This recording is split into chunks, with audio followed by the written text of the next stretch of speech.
네, 여러분 안녕하십니까. 공무원 장원급제 소방직과정 한국사 심화반 진행하도록 하겠습니다. 여러분 교재를 보시게 되면 거기 이제 뭐 기본서라고 이제 우리가 보통 얘기는 해놨습니다만은 청출 어랑 과정은 여러분이 이전에 들으셨던 기초 과정에 이어서 심화 과정이라고 이제 봐야 되겠죠. 뭐 교재 자체는 뭐 일반적인 이제 공부 일반적으로 준비하는 학생들 들어가서 이제 기본서라고 지칭을 했습니다만은 과정 자체는 심화 과정이다 이렇게 말씀드릴 수 있습니다. 교재 잘 보시면 알겠지만 이 교재를 꼼꼼히 읽으시면 한국사를 준비하는 분들에게는 뭐 엄청난 도움이 될 것이다. 일단 기본서와는 완전히 다르죠. 내용이 풍부하고요. 사료라든가 도표라든가 자료라든가 사진 자료 많이 넣어놨습니다. 그래서 여러분이 이거 하시는 분이 일단 좀 전체의 내용을 다 외워야 된다 이런 부담은 갖지 마시고요. 제가 진행하는 강의를 바탕으로 해서 따라오시되 관심 있는 분들은 옆에 뭐 참고사항이라는 거 쭉 보시면 좋겠고 그렇지 않은 분들은 일단 강의를 중심으로 가시면 좋겠습니다. 혼자라도 이렇게 꼼꼼하게 좀 보신다면 뭐 소방직 과정은 별로 어려움이 없지 않을까 이렇게 생각하고요. 우리 목표가 뭐 다 맞는 거 아니겠어요? 다 맞으면은 어차피 뭐 평균에서 유리하니까요. 그래서 그런 식으로 여러분이 하시면 좋겠습니다. 일단은 16페이지부터 역사학습의 목적 1강을 좀 넣어놨는데요. 그 이제 1강은 보통 이렇게 얘기할 수 있습니다. 역사란 무엇인가?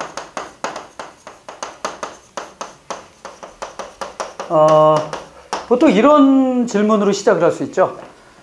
뭐 역사학습의 목적, 의미 뭐 넣어놨는데 사실은 역사란 무엇인가에 대해서 어떻게 수험생들이 접근하는가 하는 것을 묻는 그런 장이 되겠습니다. 일행직이라든가 이런 쪽에서는 많이 이제 그동안 나왔었는데요. 최근 들어서는 거의 안 나오고 있습니다. 소방직 문제도 공개된 지가 얼마 안 되는데요. 당연히 없었죠. 그래서 뭐 간단히 그 핵심만 정리하는 걸로 하겠습니다.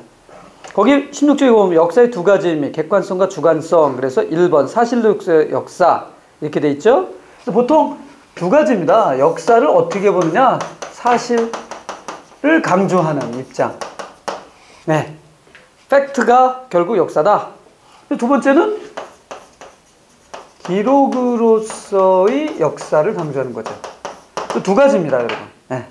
그러면 사실 팩트, 그 다음에 기록으로 했어요. 기록으로 하는 사람 누구예요? 역사가죠? 여러분이 두 가지 개념이에요. 역사를 기록으로서 중시하는 입장과 그 기록을 바탕으로 역사가가 썼던 것을 중시하는 입장. 이렇게 두 가지로 나눌 수 있다는 거예요.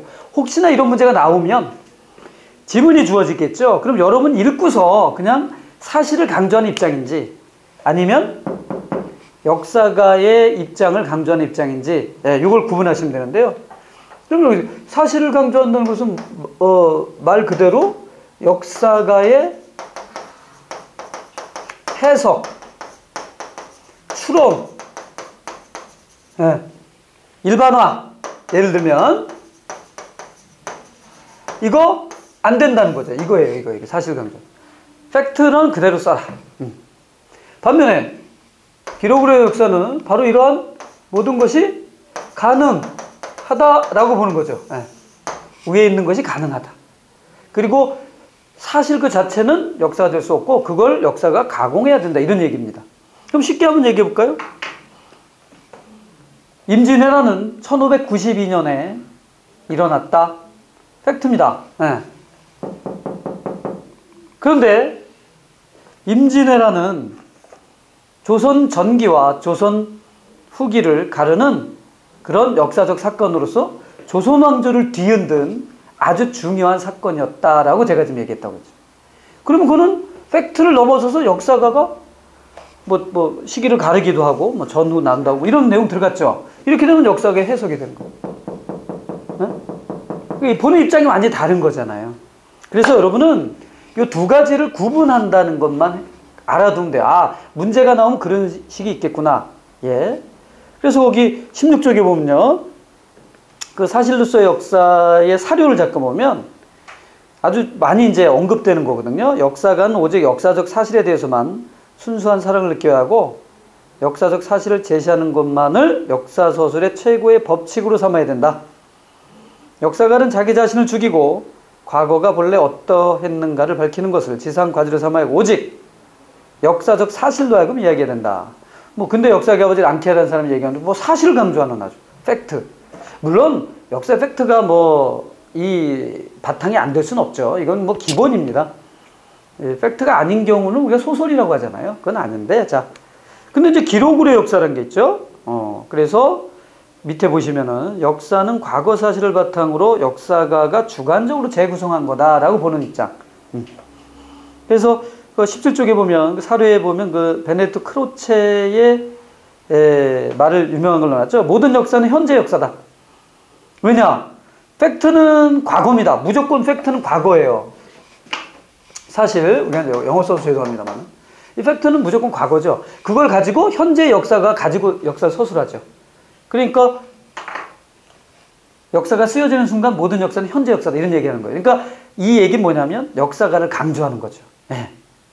물론 이걸 절충하는 사람이 나왔어요. 거기 이제 절충적 입장이 나왔는데 자 이걸 종합하려고 하는 사람이 있었다. 보통 카라는 사람 많이 얘기하죠. E.H. 카의 역사는 무엇인가 맨날 하잖아요. 예. 거기 보면 역사는 현재와 과거의 끊임없는 대다. 자, 현재와 과거의 대화. 요 의미는 뭐냐면 이렇게 생각하시면 돼요. 여기 보세요. 현재 역사가죠. 과거 팩트입니다. 어느 한쪽에 치우쳐서는 안 된다는 거죠. 끊임없는 대화니까 어떻게 팩트를 얘기하기 위해서는 현재 역사가의 입장을 같이 절충해야 되고 역사가의 입장만을 강조하다 보면 팩트가 소홀해될 수 있죠. 왔다 갔다 해야 된다라고 주장한 게 바로 카의 역사관 거기 나오죠. 절충적 입장을 제가 얘기했는데요. 거기 1번만 보죠. 영국 역사학자 카는 역사를 현재를 대표하는 역사가가 과거의 증거인 역사 사료를 취사 선택해서 사실성을 바탕으로 역사가의 해석을 절충하는 부단한 상호작용의 과정이다라고 봅니다. 저도 여기에 많은 걸 좀 점수를 주고 싶어요. 뭐 사실 팩트를 너무 강조하면요 연표가 될 수 있죠. 연표. 그냥 연표로만 쭉 놓으면 그거 던져놓고 외워라. 뭐 그건 아니거든요. 여러분 이렇게 보다 보면 그렇다고 해서 사실을 너무 강조하면 해석 역사가의 그 해석 기록의 역사를 너무 강조하다 보면 이게 어디까지를 인정해야 되나 이렇게 되는 거죠. 그러면 어느 순간 소설이 될 수도 있는 거예요.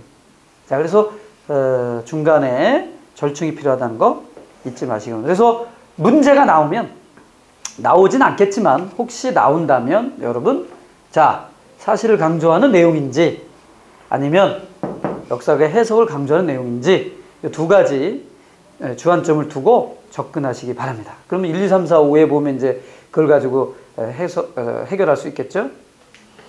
거기 이제 그 밖에 이제 구체적 역사 서술 사례들 제가 넣어놨어요. 뭐 동양의 인식, 그리고 뭐 동양의 역사 서술 방법인데 역사 서술 방법 몇 가지만 설명하고 여기서 마무리 짓겠습니다. 일단 전근대사에 해당이 되는 건데요. 동아시아의 전근대사 서술 방식은 크게 거기 지금 나온 것처럼 4가지 정도로 나눌 수가 있습니다. 이것도 이런 건 이제 사학사라고 해서 가끔 언급되는 수도 있어요. 아주 희귀한 경우지만 일단 기전체라는 서술 방식이 있습니다. 밑에 기전체 있죠? 본기, 자, 황제의 기록부터 거기 쭉 그러면 열전에 이르기까지 이렇게 역사를 구분으로 나누어서 서술한 건데요. 2번 보시죠. 사마천의 사기에서 시작되어 반고의 한서 등 당대의 대표적인 역사책이 기전체로 쓰여지는 바람에 국가에서 편찬하는 또는 중요한 역사서는 기전체 형식을 띈다는 거예요. 그래서 우리나라에서 가장 오래된 역사서, 거기 나오죠. 김부식이 쓴 삼국사기는 대표적인 기전체 방식이 되겠습니다.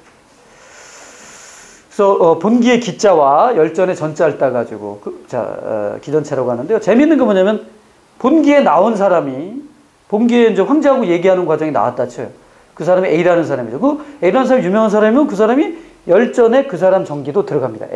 A에 대한 열전, 전기를 딱 써줄. 그러니까 이 사람은 본기에도 나오고 열전에 나오고 여러 종합적으로 나올 수 있죠. 역사를 종합적으로 이해할 수 있는 좋은 면이 있습니다. 자, 그 다음 페이지에 보면 삼국사기의 구성에 대해 가지고 제가 넣어놨거든요. 예, 그래서 그건 뭐 참고하시고요. 이런 건 이렇게 자료라고 넣어놨는데 이런 것들은 여러분 이렇게 꼼꼼히 한번 읽어보시면 좋습니다. 이제 수업 시간에 다 못할 수도 있거든요. 예. 그래서 두 번째가 편년체인데요. 일기처럼 사건이 일어난 연대순으로 쓰는 방식 우리가 편년체다 보통 얘기합니다. 예, 근데 우리가 아까 본기라고 하는 거 봤잖아요. 그 본기에 황제 기전체의 본기에 해당되는 부분, 그 부분이 바로 편년체입니다. 쉽게 얘기하면 뭐 유네스코 세계 기록유산으로 지정된 조선왕실록 날짜별로 되어 있거든요. 대표적 편년체가 되겠습니다. 뭐 어디입니까? 중국 역사에서는 이제 그 사마강이 쓴 자치통감이라고 하는 것이 대표적 편년체인데요. 그래서 이렇게 양대산맥을 이루고 있죠. 그 다음 이제 기사 본말체라는 게 있습니다. 어떤 사건, 그 시기에 맞는 사건들을 중심으로 역사를 엮어가는 방법이 있습니다. 이긍익의 연려실기술 같은 역사책이 대표적이고요. 강목체라는 것도 있습니다. 그건 뭐 강목 형식의 편년체 서술이다 이렇게 하면 알면 되고요. 주자가 쓴 통강강목, 그 다음에 우리나라 뭐 안정복 쓴 동사강목, 이렇게 강목이란 말이 들어가게 되면 역사 서술을 하는 편년체를 좀 이렇게 주제별로 나누어 가지고 정리한 걸 강목체다, 이렇게 강과 목으로 나눈 거거든요. 그래서 이렇게 역사 서술 방식이 좀 다르구나, 여기까지도 아시아에서는 정리하시면 좋겠습니다. 자, 그래서 뭐 일단은 모두 끝났어요. 뭐 특별하게 어려운 거 없죠? 역사란 무엇인가라는 것이었습니다. 예. 자, 그러면 지우도록 하겠습니다. 예. 사실 뭐 요새는 이 역사란 무엇인가라고 하는 뭐 역사 철학이죠. 되게 어려운 부분이에요, 사실은. 역사과 가면 한 학기 배우는 겁니다. 근데 이게 왜 여기 들어왔는지, 공무원 시험에 들어왔는지 저도 이상하게 처음에 이 공무원을 가리키면서부터도 이상하다고 생각해요. 이게 왜 들어오지? 그랬는데 명맥이 유지되어 오다가 최근 들어서는 좀 뜸합니다. 소방직에서도 거의 나올 가능성은 적다 이렇게 보이지만 알아두시면 좋겠습니다. 자, 거기 보면 이제 19쪽에 보면 뭐 한국사와 세계사인데 그건 넘어가도록 하겠습니다. 여러분 그냥 뭐 심심하신 분은 읽어보시면 좋겠고요. 예. 자, 이번에 선사시대로 넘어가죠. 예. 선사시대가 되겠습니다. 자, 이 선사라고 하는 말 자체가 나옵니다만은 역사의 앞선 시대죠. 그래서 이건 뭐 나라마다 좀 다 다를 수는 있어요. 그래서 우리나라 이제 선사시대, 그래서 크게 이제 뭐 구석기, 그래서 이제 뭐 구석기부터 뭐 신석기로 이어지고 청동기로 이어지지 않을까요? 자, 일단 출제 유형을 잠깐 보시면 요 최근에 구석기는 그냥 점수를 받는 정도로 우리가 생각을 했는데 그렇지가 않다는 겁니다. 요새 조금 일행직 같은 경우는 구석기도 조금 어렵게 나오기 시작하고 있고요. 소방직 같은 데서는 구석기에 관한 문제, 이제 뭐 문제가 공개됐습니다만은 뭐 최근에 뭐 구석기에 관한 문제가 나오진 않았습니다만은 어쨌든 쉽게 접근할 수 있는 부분이긴 하지만 조금 몇 가지 팁이 필요하다. 그래서 교재도 이렇게 편집했다 이렇게 보시면 되겠습니다. 그게 구석기 시대 구분이에요. 크게 전기, 중기, 후기로 나눈다는 겁니다. 그렇게 좀 알아두시면 좋겠어요. 전기, 중기, 후기로 나눈다. 근데 그 나누는 기준은 도구다. 그래서 거기 특징, 전기 구석기. 큰 석기 하나를 여러 가지 용도로 쓴다는 겁니다. 거기 주먹도끼가 나왔는데요. 이 주먹도끼는 지금으로 따지면 맥가이버 칼이에요. 모든 거를 다 할 수 있는. 그래서 이는 주먹도끼가 나오면 아하, 아주 오래전 구석기구나 이렇게 생각하시면 되죠. 그 다음에 중기 구석기가 나왔는데요. 한 개의 석기가 하나의 쓰임새를 갖기 시작하는 걸 이제 중기 구석기라고 하죠. 시기, 편년은 외울 필요 전혀 없습니다, 여러분. 그 다음에 후기 구석기인데 후기 구석기는 별표 한 3개 하십시오. 특징 보죠. 보다 정교한 석기를 만들죠. 그 다음에 쐐기, 즉 V자 모양을 이용해서 형태가 같은 여러 개의 돌날 격지, 이렇게 V자로 이렇게 돌을 깎아내요. 그래가지고 같은 거를 비슷하게 만드는 돌날 격지 같은 게 나오는데요. 밑에 보면 흑요석으로 만든 돌날 격지라는 게 나오죠. 아, 이거 상당히 정교합니다. 수염도 깎을 수 있거든요, 이걸로. 그러니까 이럴 정도로 정교하게 만들어지는 거. 후기 구석기까지 이렇게 나눌 수가 있는데요. 후기 구석기는 결국 뭐예요? 신석기 초기가 되는 거예요. 그리고 중기 구석기란 말이 신석기 초기라고 이제 우리가 얘기할 수 있는 거죠. 그래서 중기 구석기 아니라 신석기 초기. 그래서 같이 알아두시고, 도구에서 나눈다. 이렇게 기억하시면 되겠습니다. 이제 23쪽에는 대표적인 구석기 유적지 써놨습니다. 어려워지면 이제 유적지가 나오죠. 여러분한테 이렇게 볼 수 있어요. 일단, 유적지가 중요하다. 왜? 신석기나 청동기의 유적지는 너무 많습니다. 그래서 그걸 물어본다는 것은 불가능하고요. 구석기의 유적지는 희귀하다. 따라서 중요 유적지는 정리하자.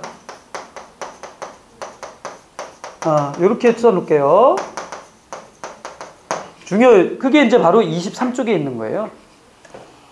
일단, 우리나라에서 다 거기 지금 써놓은 유적지들은 다 의미가 있습니다. 이걸 다 외울 필요는 없고요. 대표적으로, 이 북한 지역이죠. 상원의 검은모루 동굴입니다. 평양. 그리고 상원의 용곡유적인데요. 가장 오래된 동굴 유적이라고 이제 보통 얘기를 합니다. 이건 외우진 않아도 좋습니다. 그래서 전기구석기에 해당되는 그래서 상원의 검은모루 동굴인데요. 한 장을 넘기시면 거기 구석기 시대 그 표와 관련해서 지금 그 표와 관련된 내용을 지금 정리해 놓은 겁니다.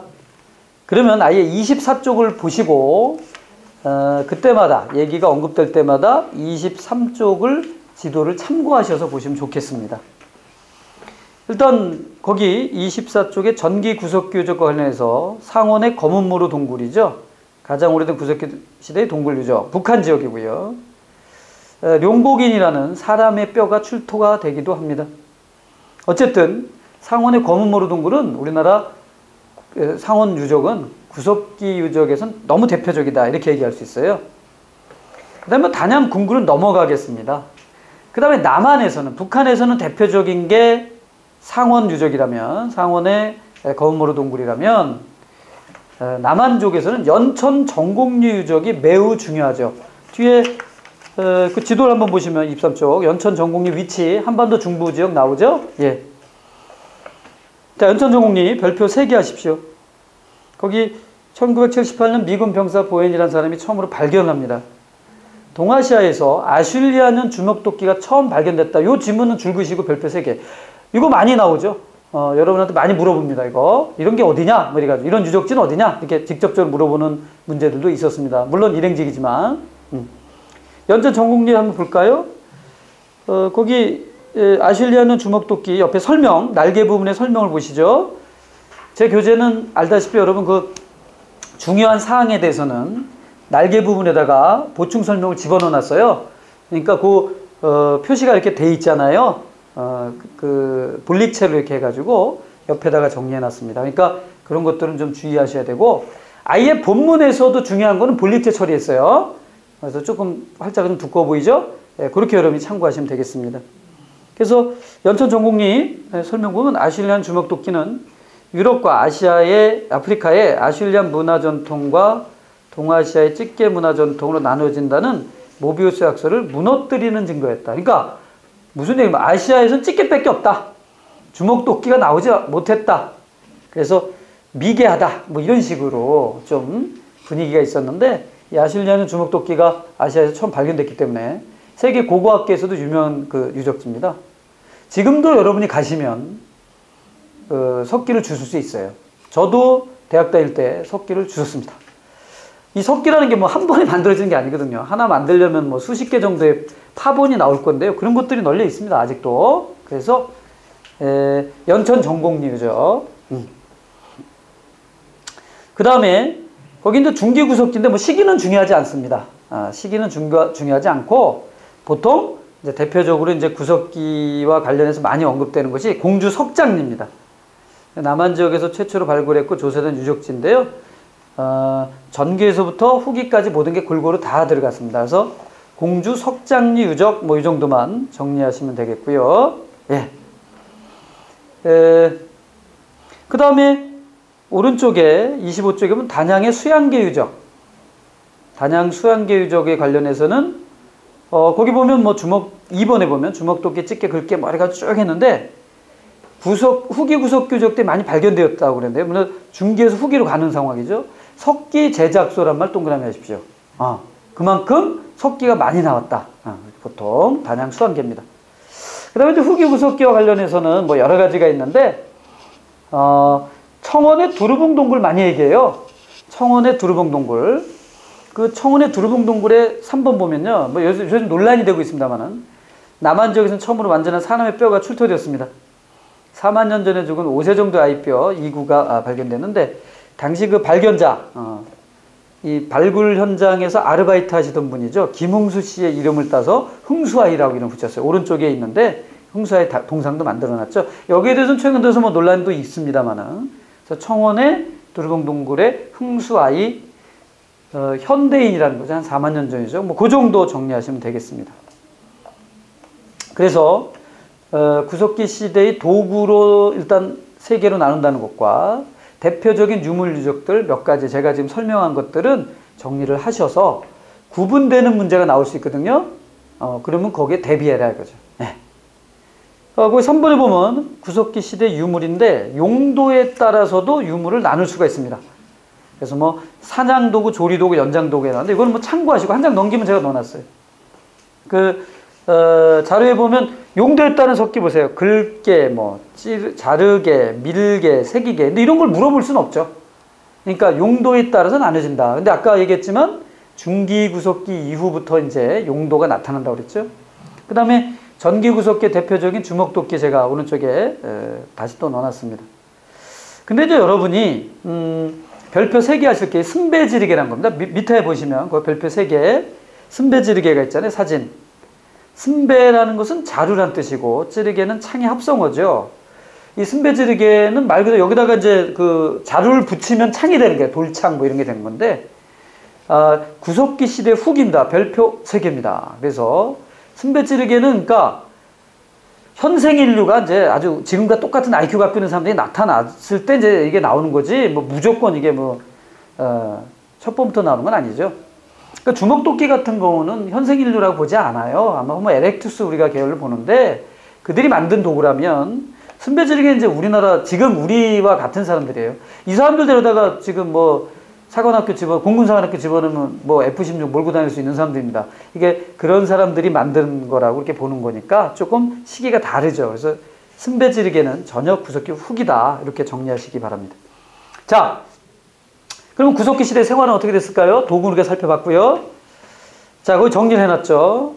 뭐 경제는 획득, 채직 경제, 생활은 이동 생활, 주거 별표 3개입니다. 거기 뭐 동굴 이렇게 돼 있는데 막집이란 게 있죠. 막집. 막집이란 말이 나오면 구석기다. 너무 유명한 얘기죠. 뭐. 이거는 다 아는 것 같아. 여기까지는 공부 열심히 하시잖아요. 근데 뒤로 가면서 공부 잘 안 하잖아요. 자, 막집. 그 다음에 톡이 없습니다. 사회적으로는 공동체 사회고요. 그 다음에 신앙적으로는 우리가 이제 없다는 게 공식적인데요. 거기 신앙 없음인데요. 옆에 보니까 자, 풍요와 사냥감의 번성을 기원한 주술적 행위라는 게 나오죠. 예. 그래서 종교와 관련해서는 주술적 의미, 주술적 행위가 관찰된다는 거죠. 주술적 행위. 뭐 서양 같은 데는 비너스상 이렇게 여자의 그 나체상을 만들어요. 그 다산의 의미죠. 그런 어떤 주술적. 우리나라 같은 경우에서는 뭐 주술적인 거는 이제 뭐 매장 풍습, 우리나라에서는 잘 나타나지 않는 것 같은데, 뭐 네안데르탈이나 매장 풍습이라는가 이런 것이 주술적 행위라는 걸 알 수 있습니다. 이런 말이 나오면 구석기예요. 그 다음에 예술, 거기 뭐 동굴 벽화가 있죠. 세계적으로는 우리나라에서는 없습니다만은 공주 석장리와 단양 수양계에서는 고래와 물고기 조각 등을 새긴 유물이 발견되기도 했습니다. 그 밖에 이제 중석기 시대인데요. 중석기 시대는 아까 도구가 이제 좀 여러 가지가 나온다고 그랬죠? 핵심, 거기 도구의 특징만 볼게요. 잔석기, 아까 얘기했죠? 별표 3개 하시고, 이음 도구, 역시 별표 3개가 되겠습니다. 그게 무슨 얘기냐면, 한 개 내지 여러 개의 석기를 나무와 뼈에 꽂아서 톱이나 나처럼 이용한 복합도구가 사용되기 시작한 거죠. 활과 화살, 별표 3개 하십시오. 중석기 시대에 활과 화살이 등장하게 됩니다. 자, 그러니까 구석기에서 신석기로 넘어가는 중간 단계를 중석기라고 하고, 그 중석기의 대표적인 게 활과 화살이다, 이렇게 되면 되겠죠. 그러면 다시 한번 구석기에서 중석기로 넘어오는 맨 마지막 유물은 뭐예요? 승배지르개잖아요. 그리고 중석기에서는 활과 화살이고요. 그쵸? 그 다음에 신석기로 간다 이겁니다. 네. 그래서 이렇게 시기를 좀 나눠볼 필요가 있어요. 그렇다면 이렇게 우리가 도구로 우리가 본다면 승배지르개, 구석기 말이죠. 그 다음에 활과 화살, 그리고 중석기죠. 네. 그 다음에 이제 신석기로 넘어가는 거예요. 유물로 봐선 그러지. 이거는 구석기 후반이죠. 이렇게 여러분 기억하시면 되겠습니다. 도구. 그래서 그 27쪽에는요, 중석기 시대의 특징에 대해서 전하는데, 거기 제주 고산유적이 자료가 있는데, 별표 3개 하시죠. 이 중석기에 많이 얘기하는 게 고산유적이요. 제주의 고산유적. 우리나라 중석기의 대표적인 걸 많이 언급이 돼요. 자, 그래서 중석기 시대, 즉, 후기 구석기와 신석기 시대 초기로 넘어가는 전환기를 보여주는 대표적 유적이죠. 12,000년 전에 조성이 됩니다. 1980년 발굴이 시작되자 중석기의 세형 돌날 문화, 이걸 좀돌날 잔석기라고 합니다. 오른쪽에 보이죠? 이것과 함께 신석기 시대의 출현을 알리는 덧무늬 토기 등이 출현돼서 중석기 시대와 신석기 시대 연결을 보여주는 대표적 유적으로 고산유적은 좀 기억해 두시면 좋겠습니다. 아하, 중석기구나. 기억하시면 되겠죠? 자, 여기까지해서 구석기는 정리가 됐어요. 시기를 구분해야 된다. 이게 핵심이고요. 특징은 뭐 어려운 건 없습니다. 그리고 유물로는 승배지르개, 활과 화살, 그 다음에 이제 신석기로 간다. 이렇게 정리하시면 되고, 중석기 대표적인 유물 이제 잔석기인데요. 거기 이제 좀돌날 이제 뭐 얘기했잖아요. 좀돌날 문화. 이건 몰라도 되는데, 그게 제대로 나타난 게 고산유적이다. 이렇게 기억하시면 되겠습니다. 고산유적은 제가 강조를 했어요. 자, 이번에는 신석기로 가도록 할게요. 네, 두 번째는 이제 신석기입니다.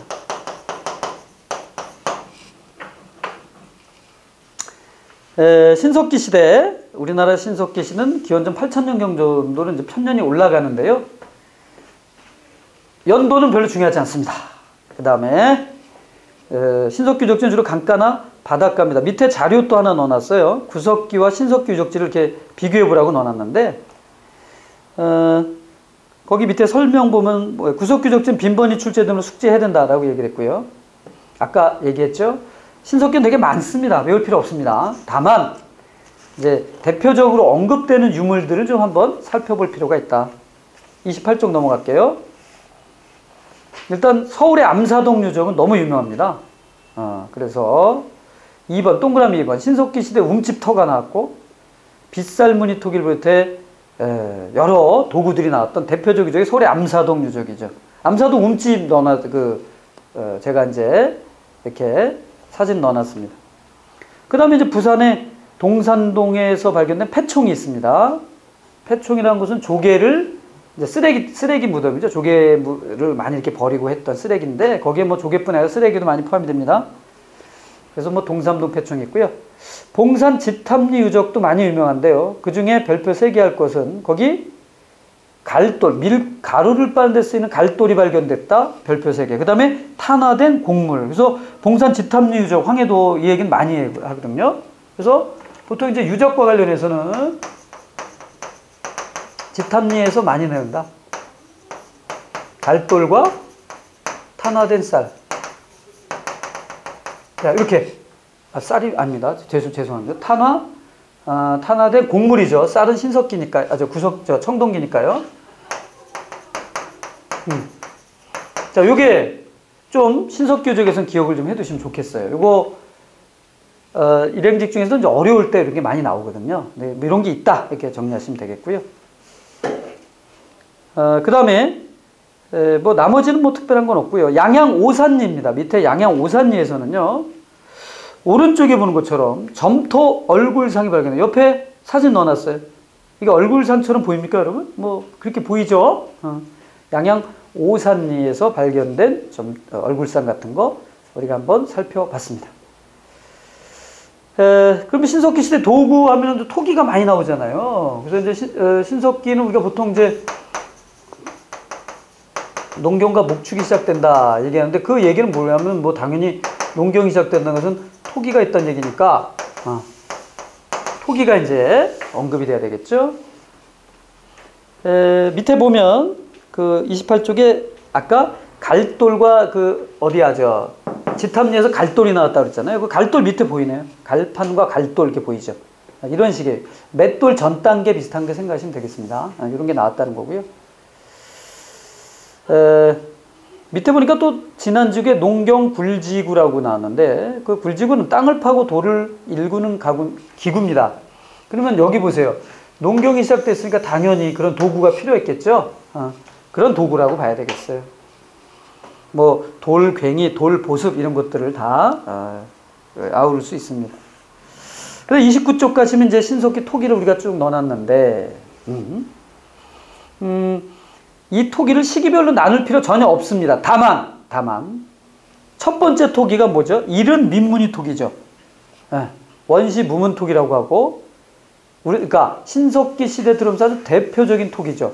그러니까 고산리에서도 우리 아까 고산리에서 토기가 나왔다고 그랬잖아요. 중석기 말부터 신석기로 이어지는 토기 대표적인 게 이른 민무늬 토기고, 맨 오른쪽 가보십시오. 빗살무늬 토기가 있습니다. 그러니까 빗살무늬 토기를 우리는 모르는 사람이 없어요. 빗살무늬 토기 모르는 사람이 있습니까, 이 중에? 우리나라 토기라는 거 너무 다 잘 알고 대표적인 신석기 토기라고 아는데, 이 빗살무늬 토기가 언제 제작이 되느냐? 신석기 후기라는 겁니다. 그것만 좀 아시면 돼요. 대표적인 신석기 토기지만 신석기 후기 토기다. 뭐 나머지 뭐 덧무늬 눌러 찍히는 토기 뭐 이렇게 쑥 해놨는데요. 이거는 그냥 뭐 참고하시라는 거죠. 밑에 설명 보면 2번 신석기 후기 기원전 2000년을 가면서 점차 속이 깊어지고 밑이 평평하며 몸체에 물결무늬, 번개무늬 같은 그린 채색 토기 등이 나타납니다. 그러니까 뒤로 가면서 뾰족한 게 이제 점차 둥그러지는 경향이 있다. 뭐 그런 얘기인데요. 그건 뭐 몰라도 좋고요. 빗살무늬 토기입니다. 신석기 후기에 해당이 된다. 자, 그러면 이 시기 신석기 시대 성을 볼까요? 농경과 목축이죠. 아까도 얘기했지만 요거죠. 요거 농경과 목축. 별표 3개가 되겠습니다. 보통 신석기 혁명이라고도 얘기를 하죠. 다 알 겁니다. 근데 농경했는데 아까도 우리가 언뜻 얘기했어요. 제가 아까 쓰다 잘못 썼잖아요. 농경 그럼 전부 쌀을 생각하는데 그게 아니라는 거죠. 초기에는 잡곡류란 겁니다. 그래서 농경이 시작해서 1번 거기 지탐리와 남경류족에서 많이 나오는 그거 보면 잡곡류를 재배했다 이렇게 얘기할 수 있고요. 거기 보세요. 2번 농경을 시작하는 단계였기 때문에 농업 생산이 아주 미약해서 사냥과 고기잡이가 여전히 식량으로는 중요한 수단이다. 그러니까 뭐 채집을 안 했다는 게 아니에요. 채집도 계속 한다. 그래서 조개더미, 패총 같은 게 만들어지죠. 신석기에. 그 패총의 대표적인 거는 신석기 시대부터 이제 시작이 되는데요. 그래서 2번 그 자료에 2번 보면 조개더미는 주로 신석기 시대에 형성되었다 이렇게 돼 있죠. 3번 보세요. 청동기 시대에는 농경이 본격화도 패총이 거의 형성되지 않았는데 철기 시대에 가서 어업기술의 발달로 패총이 다시 형성이 된다. 그러니까 그냥 신석기부터 시작이 되었다 이렇게 기억하시면 되죠. 옆에 보면 신석기 혁명에 대해서 제가 참고 넣어놨습니다. 고든 차일드라는 고고학자가 얘기를 했습니다. 이게 제1의 물결 뭐 그렇잖아요. 제2의 물결 산업혁명, 제3의 물결 뭐 정보화혁명 뭐 이렇잖아요. 뭐 그런 식으로 뭐 얘기를 하고 있습니다. 어쨌든 이 농경의 시작은 엄청난 인류에게 영향을 가져왔습니다. 일단 제일 중요한 게 뭐 정착성 하나 좀 이따 보겠습니다 하는 것과 우리가 일반적으로 생각하는 것 중에 하나가 이제 인구가 는다는 거죠. 인구가 는다는 거예요. 근데 뭐 이건 뭐 조금 별개 얘기입니다만은 구석기 시대인이 행복했을까요? 신석기 시대인이 행복했을까요? 아마 구석기 시대인들은 살아나가는 데 필요한 식량이라든가 물자를 조달하는데 그리 많은 시간을 투여한 것 같진 않습니다. 반면에 신석기 시대인들은 농사를 짓기 위해서는 어떻게 해야 돼요? 계속 움직여야죠. 영양 상태를 봐도 뼈 같은 거 출토된 거 봐도 신석기인보다 구석기는 월등히 영양 상태 좋고 평균 수명도 길었던 것 같습니다. 그러니까 농경의 시작은 인류 전체로 봐서는 대단히 뭐 진일보한 거지만 사람 개인으로 봐서는 그렇게 좋은 건 아니죠. 왜? 뭐 질병도 만연하게 되고 모여 사니까 질병이 생기잖아요. 그리고 곡물을 많이 먹다 보니까 당뇨병 같은 거 생기죠. 그리고 이가 많이 썩고 뭐 이런다. 그러니까 생활의 질이 떨어진다는 겁니다. 그런 면에서 인류로 봐서는 혁명이지만 집권 세력이 나오게 되니까 그들은 되게 좋겠지만 일반 대중들한테는 뭐 그렇게 그런 건 아니네요. 어쨌든 뭐 우리나라에서 그랬는지는 모르겠습니다만은 세계사적인 측면을 여기 말씀드렸습니다. 자, 신석기 시대 유물과 해서 거기 29쪽에 2번 밑에 가로 2번은 의복과 그물이 나옵니다. 가락바퀴와 뼈바늘이 나오는데 밑에 가락바퀴 보이죠? 실을 꼴 때, 즉 의복과 관련된 유물이다 이렇게 정리하시면 되겠고요. 넘기시죠. 신석기의 주거 생활은 당연히 움집이었다. 그래서 주거 생활을 해서 많이 얘기하고 그 다음에 이제 움집, 주거 움집인데 아까 저 구석기에서는 뭐였어요? 구석기에서는 여기다 쓸까요? 막집이었잖아요. 막집과 구분하십시오. 움집입니다. 설명 잠깐 볼까요? 바닥은 원형이나 모가 둥근 사각형, 원형 동그라미 하시고요. 지하 또는 반지하 형태로 땅을 판 뒤에 지붕을 만들고 중앙에 화덕을 설치해서 난방과 가사를 겸했다. 규모는 밑에 2번 4명에 5명. 그러니까 크지 않았다는 거고요. 그리고 이주의 흔적, 뭐 전투의 흔적이라든가 이런 건 나타나지 않습니다. 그러니까 살다가 그냥 이주를 하는 경우는 많이 봤는데 뭐 전투의 흔적 그런 건 나타나지 않아요. 반면 청동기는 어때요? 청동기 움집들은 파괴된 흔적이 많습니다. 즉 지붕이 이렇게 불타다가 그대로 내려앉은 흔적이라든가 이런 게 많죠. 그 얘기는 뭐냐? 지배와 피지배가 형성됐다는 겁니다. 신석기는 그렇지는 않았던 것 같습니다. 그래서 사회적으로는 평등사회, 그리고 뭐 조계원 나왔죠? 조계원과 평등사회 정도 동그라미 하시고요. 그 다음에 이제 신석기의 종교, 별표 3개 하십시오. 예. 아까 우리 구석기에서 뭐라고 그랬어요? 주술적 행위란 말을 썼잖아요. 근데 신석기에서는 종교가 분명히 있습니다. 그래서 거기 애니미즘, 그 다음에 뭐 샤머니즘, 토테미즘, 뭐 이게 구체적으로 어떤 것이다는 건 몰라도 좋은데 어쨌든 이와 같은 형태의 종교가 출현했다. 그럼 신석기라고 봐야 됩니다. 그래서 구석기와 신석기의 차이 중에 하나가 종교다. 잊지 마시기 바랍니다. 몰라도 좋은데 한번 읽어볼까요? 애니미즘은 뭐예요? 자연물에 영혼이 있다. 커다란 바위, 뭐 산, 강 이런데 신령스러운 기운이 있다고 그러는 걸 애니미즘이라고 하고요. 샤머니즘은 무당을 숭배하는 거죠. 인간과 하늘을 연결하는 존재인 무당 숭배 샤머니즘입니다. 우리나라의 전통신앙이죠. 어떻게 보면. 토테미즘, 특정한 동식물이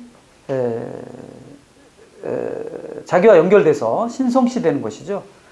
나중에 보겠습니다만 청동기 시대에 만들어진 단군 신화는 곰 토템이라든가 호랑이 토템의 흔적을 보여줍니다. 그 다음에 뭐 조상 숭배 이런 게 있었고요. 신석기의 예술품 옆에 제가 그 사진을 넣으니까 아예 사진을 보시죠. 동삼동 폐총에서 만든 조개 껍데기 가면 그렇게 생겼어요. 사람 손바닥만 났습니다. 그 다음에 칠해거리. 이걸 뭐 투박조개라고 부르는 건데요. 이게 이제 그 신석기 시대의 교류를 나타냅니다. 이게 아무 데서 나오는 게 아니고요. 광안리에서 나온 거거든요, 이게. 그 다음에 밑에 신석기 시대 여신상 별표 3개. 울산 신암리에서 나왔습니다. 이게 의외로 이런 게 있다는 거예요. 울산 신암리와 함경부 또 농포동 유적에서는 흙으로 빚은 여인상이 출토되었는데 풍요와 다산을 기원하는 신석기 시대의 제의와 관련 있다. 울산 신암리와 함경도 농포동 유적에서는 이와 같은 다산의 흔적인 토우가 나온 적 있구나. 우리나라에도 이런 경우가 있구나 좀 알아두시기 바랍니다. 요것도 가끔 물어보더라고요. 어려운 문제일 때 물어보는 경우도 있습니다. 자, 그러면 마지막 정리하고 이 시간을 이제 마무리하도록 할게요. 거기 보면 한눈에 보기가 있네. 구석기와 신석기 생활 비교 이렇게 놨죠. 결국은 이걸 잘하면 돼요. 지금까지 못했어도 이것만 잘하면 되는 거 아니에요. 보면 아시겠지만 제 교재는 항상 마무리에 이렇게 한눈에 보기 같은 정리를 다 해놨어요. 시간이 없으시면 그거 보셔도 됩니다. 일단 뭐 경제적으로는 둘 다 채직경제, 구석기 채직경제인데 신석기는 농경 목축이죠. 생산경제고요. 뗀석기와 간석기의 도구 차이가 있고요. 이동생활과 신석기에서는 정착생활이 시작된다는 차이가 있고요. 주거도 막집과 움집이라는 차이가 있고요. 토기가 있다 없다의 차이가 있고요. 하지만 이제 사회적으로는 전부 평등적이었다. 물론 좀 더 신석기가 분화됐지만 신앙은 구석기는 없는데 우리가 주술적 의미란 말을 썼죠. 신석기는 구체화된다는 거. 예술은 뭐 구체적으로 우리가 언급된 것들. 이렇게 여러분이 구분하셔서 그것이 신석기냐 구석기냐 물어보는 문제는 이번에도 우리 나왔지 않습니까? 예, 여러분 이런 문제는 당연히 나오는 거니까 정리하시고 이거 잘 정리하신 분은 한 문제 맞은 겁니다. 자, 일단 심화과정 1강을 마무리하겠는데요. 일단 역사의 목적과 그 다음에 선사시대 신석기까지를 정리를 했습니다. 잘 이해가 안 되시는 분들은 교재를 다시 한번 꼼꼼히 좀 살펴주시기 바랍니다. 자, 1강 수업 여기서 마치도록 하겠습니다. 수고하셨습니다.